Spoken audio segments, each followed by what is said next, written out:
Yesu asifiwe, mtazamaji ambao unaendelea kunitazama. Niko hapa katika ukumbi wa Chakito Hall ambao unapatikana Mjohoroni katika mkoa wa Kilimanjaro.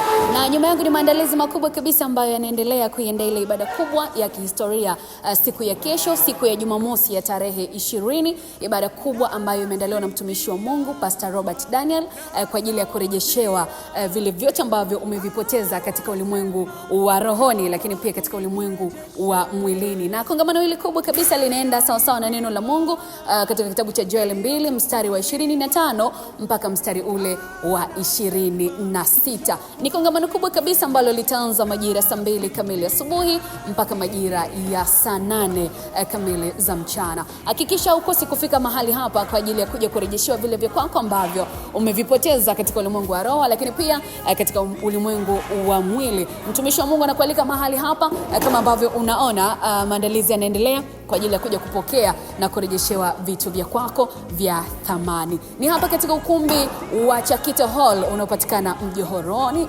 hapa Moshi mjini. Lakini pia nikukumbushe mtazamaji kwamba ibada hii kubwa itakuwa pia inapatikana live hapo siku ya kesho katika mitandao mbalimbali ya kijamii. Pale mjini YouTube tutakuwa tunapatikana kwenye TV ya Maombi ya Matokeo TV. Hapo ndiko ambako ibada itakuwa ikiruka live kabisa. Usiache kusubscribe TV ya Maombi ya Matokeo kwa ajili ya kuhakikisha basi unaendelea kufuatilia vile ambavyo vitakuwa vinaendelea mahali hapo.